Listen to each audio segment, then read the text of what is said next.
President-elect Donald Trump has been ordered to appear for sentencing in his New York criminal prosecution case on January 10th, just 10 days before his presidential inauguration. madaxweynaha dooran ee dalka Mareykanka Donald Trump ayaa looga yeeray maxkamadda magaalada New York 10ka bisha January oo ku beegan Jimcaha inagu soo fooda leh. Arrintan ayaa ku soo aadayso 10 maalmood ka hor calaamasaarka madaxweyne Trump oo ka dhici doonta aqalka cad ee Mareykanka looga arrimiyo. Trump ayaa arrintan ku tilmaamay wax aan la qaadan karin oo aan u qalmin madaxweyne dooran oo dalkaasi Mareykanka ka arrimiyo. Qaadiga dacwadan qaadaya ayaa sheegay in uu ku dadaali doono in uusan xabsi ku xukumin Trump maadaama uu yahay madaxweyne dooran xilkana uu la wareegi doono. Waxa uuna sheegay haddii kiisasku adag yihiin in uu u gudbi doono oo dib u dhigi doono ilaa 2029 marka uu talada ka degi doono Trump.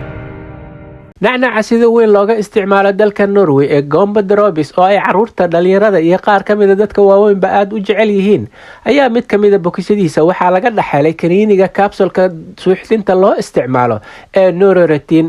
arrintan ayaa waxay qabsatay hooyo cunugteeda oo 3 jir ah u soo iibsatay waxayna sheegtay inay ku baraarugtay markii ay cunugta iska soo tuftay capsulkan 300 mg ah.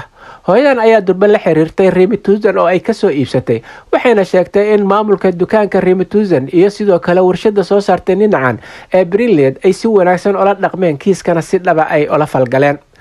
arrintan ayay sheegtay hooyadan inay warbaahinta u timid si ay ugu baraarujiso waalidiinta kale inay caruurtooda iska hubayaan dhinacyada ay u soo iibinayaan oo ay isha la raacaan. agaasinka suuqgeynta iyo hal abuurka warshada soo saartay ninacan oo lagu magacaabo Stule ayaa sheegay in ay ku faraxsan yihiin in canugta yar aysan waxba noqon sidoo kalena waxa uu sheegay in kiiskan si dhaba ay ula falgali doonaan ay baaritaan adagna ku sameey doonaan. inta ayuu ku daray in ay warshadooda soo saarto dhammaan adeegyada kala duwan ay tayadoodu aad u sareysa ay la hubiyaan. dabayaaqadii 2019 waxa ay dunida ku baraarugtay kuna waabariisatay virus loogu yeeray COVID-19 ama coronavirus ka oo ka soo burqaday dalweynaha Jaynaha kuna baahay dunida oo idil. viruskan ayaa galaaftay malaayiin qof waxa uuna saameeyay isu socodka dadka, caafimaadka iyo weliba dhaqdhaqaaqa shaqada iyo waxbarashada. waxaana bandow lagu soo rogay guud ahaan dunida. viruskan ayaana saameyn xoogan ku yeeshay dadka ilaa iyo haddana saameyntiisa ay socotaa. hadda oo la marayo 2025 waxaa dalka Jaynaha mar kale ka soo burqanayo virus loogu yeeray HMPV ka oo saameyn xoogan ku yeelanayo dadweynaha ku dhaqan dalkaasi Jaynaha waxaana ku faafaya magaalooyin kala duwan oo dalka Jayna iyo wadamada dariska la ah ee Asia. viruskan ayaa leh saameynta sida uu leeyahay coronavirus waxaana mar kale ay dunida wadnaha farta ku haysaa in la soo rogo xaaladihii COVID-19 oo kale oo bandow la galo isu socodka dunidana uu yaraado.